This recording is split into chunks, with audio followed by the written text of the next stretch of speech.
Is it safe? Is it safe? No, of course it's not safe. It's Shiren the Wanderer, episode 49, and I'm Doofy Doo. This episode is going to be nice and calm compared to the insanity of last week's Dragon Barbecue. And it'll be a nice change of pace to just relax and go through the first few floors of Bufu's cave. This run, I'm going to play very, very conservatively. You thought I was being conservative the first run. You ain't seen nothing yet. I'm not going to check every space for traps for a couple more floors, but pretty soon. Because I don't want to go through Bufu's cave another run. This run, I'm going to win. Unless a weird sequence of events takes me out. If you remember 2 weeks ago, during the episode prior to the Labor Day episode, I said that I didn't really plan on being in Bufu's cave this many runs. I thought I'd win within probably the first run, definitely within the first two. But I've died twice in a row, so that is a signal that I need to really, really, really be careful. So I'm going to take my time here on these first couple floors, make sure I'm not underleveled, get plenty of meat to throw. And I'm going to play very, very, very conservatively, as I said. So not going to be super exciting, but it is a good chance to talk about the concept of... Gotta be careful here. The concept of safety in roguelikes. Because that's a pretty important thing to think about when you're playing a game like Shiren the Wanderer. Long, long ago, in a run far, far away, I said that it was important for exploration in a game to be dangerous. And finding the perfect balance between feeling like you're in danger and feeling safe and competent and powerful is a difficult thing to get right when you're making a game. And that's a perfect place to start talking about the idea of safety in gaming.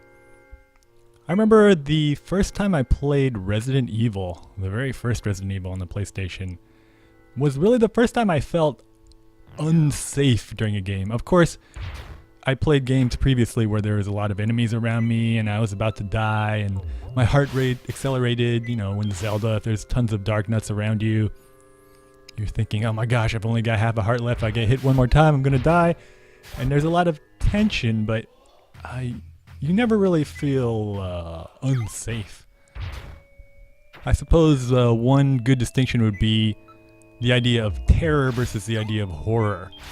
People often when talking about movies distinguish between terror and horror. Terror is kind of the feeling of anticipation you get. You know, you're in the room, the door is creaking, the wind is blowing, there are shadows everywhere. You have kind of an anticipation that something really scary is about to happen. Nothing has happened yet, but you get that sense of terror and you can imagine all the horrible things that might happen. And then horror is when something actually happens. You know, the monster jumps out, couple dogs jump through a window, zombie hands come at you from behind a boarded up door. So when the monster actually makes an appearance, when you actually see something that you can be afraid of, that's more a moment of horror. And I guess Resident Evil is the first time I experienced a feeling of terror in a game. You know, it was just kind of atmospheric. I wasn't actually being attacked by anything, but I was like really on edge, and I had all these, you know, once you see those dogs jump out of the window the first time and you get that jump scare, you're constantly on edge that something crazy is going to happen.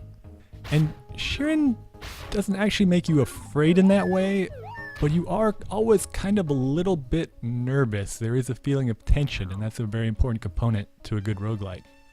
You can see I'm walking around here as a ghost radish. I am very, very uncomfortable. I'm going to revert here in a second. I've killed most of the enemies. You might have noticed in my previous runs that I'm very uncomfortable being a monster. A lot of times I don't take advantage of a lot of the monster transformations. And part of that is because I just don't know the advantages. I don't have enough experience in Bufu's cave. Part of that is intellectual. I'm thinking, I don't like the idea of not having a lot of options. As a monster, as a ghost radish, you're very powerful, but you know, you can slow down any enemy. You have an infinite supply of poison herbs, but your options are limited. What are you going to do? You're going to attack? You're going to shoot a poison herb at them, or you're going to run away? I mean, that's pretty much it. And the idea of having my options limited in that way is really uncomfortable for me. But also on an emotional level, just being a little round, pudgy, pale ghost radish, it just doesn't feel good. It makes me feel kind of helpless. And that's the distinction, I think, between terror and just plain excitement. If you think about playing The Legend of Zelda and being surrounded by enemies and you're really low on health, you're excited, you're worried, but you don't feel terror because you're not helpless. You know, you still have all your actions available to you. You know that you're capable of defeating these enemies. In a survival horror game, one of the most important ways to establish and maintain that sense of terror is a feeling of helplessness. Sure, you have a lot of options, but you know that if you use up all your resources or too many resources, there's a good chance you will get yourself into a situation in which you are completely helpless and there's nothing you can do except die or run away and die. And that's one of the key aspects to a good resource management game. Resource management, meaningful resource management, is one of the major areas of overlap between survival horror and roguelikes. In fact, I would almost say that survival horror, classic survival horror games, are almost a subgenre of roguelikes, because they both share that feeling of tension or terror. They both have meaningful resource management. They both deal with exploring the unknown or interesting situations. Really, the only important ways they differ is that in most survival horror games, things are fairly well established. There aren't a lot of random encounters. You can learn how to play the game, memorize enemy placement, boss behavior, and you'll make it through the game. And also there's horror, of course, because it's a real-time game. It's really, really hard to establish horror in a roguelike because it is turn-based. If you really, really get afraid, just stop, and time stops and you don't have to really think about anything. So of course, by the way, I am filling up this entire room. I was not joking when I said I was going to play conservatively. I'm filling up this whole room with arrows. I apologize for the monotony, but you're just going to have to deal with it, okay? Because I am winning this run. There will be no more yet another stupid death. Only yet another annoying death. What am I saying? Not even annoying death. Hopefully, I am going to make it this run. And in order to do that, I need lots and lots of arrows. Shooting arrows by myself. I remember when I was a teenager. Used to be able to shoot arrows by myself 4 or 5 times a day. Now I'm an oldster. Barely have the energy to shoot arrows once or twice a week. I'm getting off topic. What was I even talking about? Oh yeah, horror in a turn-based roguelike. Really difficult to do. Of course, if a huge, giant skeleton falls out of the ceiling or jumps out of the floor suddenly right now, I'll get a little bit of a jump scare. But then I can just pause and think, how am I going to defeat this giant skeleton? You know, it's not like I'm actually have to run away and be scared. So that horror aspect is a lot easier to establish in a survival horror game because for the most part they're real time. But also there's a lot less variety in the problems you encounter because they're not random. You see this come full circle in recent games like Zombie U, which is kind of a survival horror roguelike hybrid, and they try to make the placement of the enemies random so you can't just memorize where they are. That's one of the weaknesses of a game like Dark Souls that borrows some roguelike conventions, but I wouldn't really say qualifies as a roguelike because you can just memorize how to go through the game, and it doesn't present you with a lot of really unique challenges each run, although each run certainly is a little bit different. Now, I don't fault the designers of Dark Souls and Resident Evil for making that sacrifice. They did it consciously. They wanted to have a more vivid environment, more realistic enemies, more realistic architecture and scenery. The scenery in Dark Souls and Resident Evil is just beautiful. I mean, the backgrounds are gorgeous. So in order to do that, they had to make the game a little more structured. They had to place the enemies in a certain place. They had to design the experience you were going to get. They had to have really detailed bosses. But that means that when you replay games like Dark Souls or Resident Evil, you really lose that sense of tension. That's a key element for me to enjoy a game. I can replay Face Final Puzzle or even Bufu's Cave to a certain extent, although it's a lot more structured. and get a different experience every time, and I'll always have a certain feeling of tension. I never really lose it completely because I don't know what's around the next corner. I don't know what the next floor is going to have. I don't know if there'll be enough loot for me to survive. I don't know what kind of monsters I'll encounter, or if it'll be a monster house or a dragon house. So I never really lose the sense of tension with every replay in a roguelike. In survival horror games, or in medieval roguelites, if you want to call them that, games like Dark Souls, I guess it's really a one of a kind right now.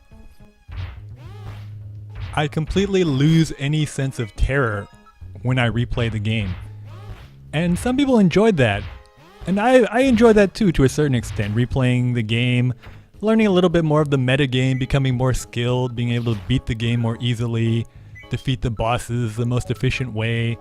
Usually there's some kind of bonus weapon you can get for repeated playthroughs.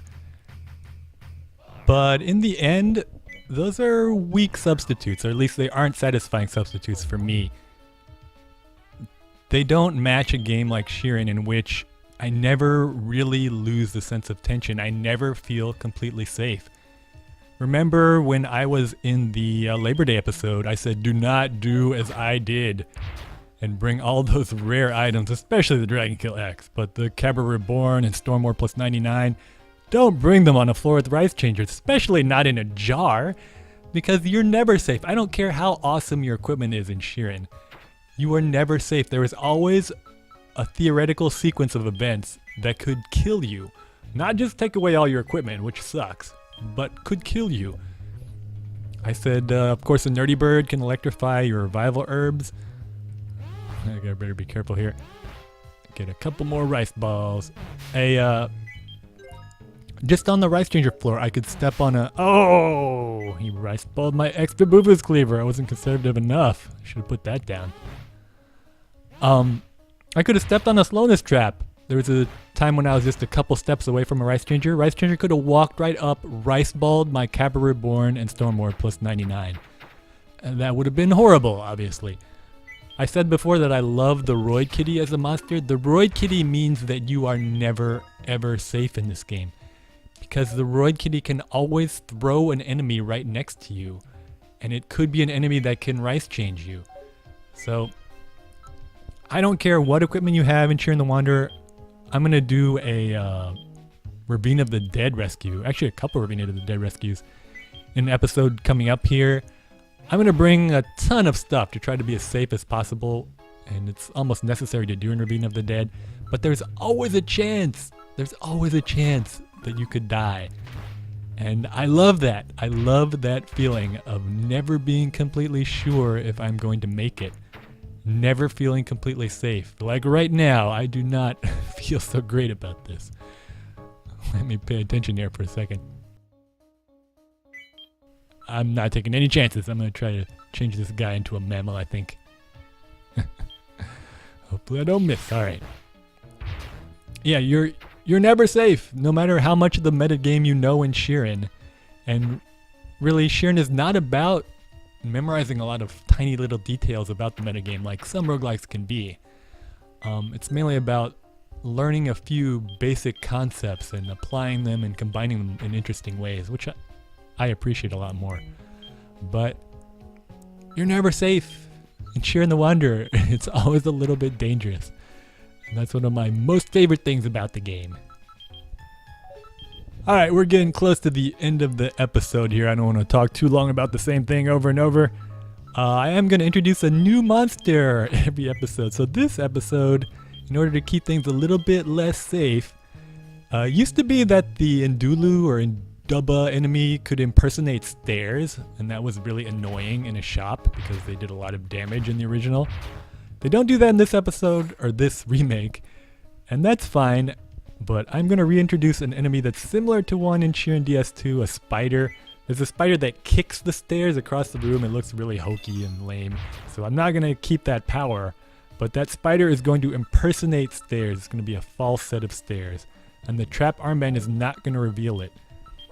And as the level goes up, what the spider does is going to get more and more dangerous. So first, just going to run away. Second level is going to attack you. Third level, it's going to attack and teleport away to another room.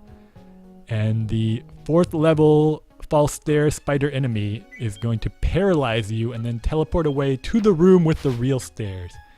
So you can imagine a room with tons of these guys and the real stairs in it would be incredibly annoying. The only way to see them is going to be Herb of Sight or Sidearm Band. So I think that would be a pretty cool enemy. It would decrease your feeling of safety on the stairs. Now that I am on the stairs, I'm going to save, and I'll see you next time on Shiren the Wanderer.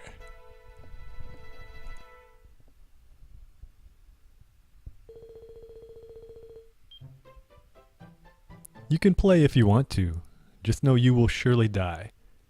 And if you grind your loot up, you're probably going to lose it, but still a lot of fun to try. Long, long ago, in a run far, far away,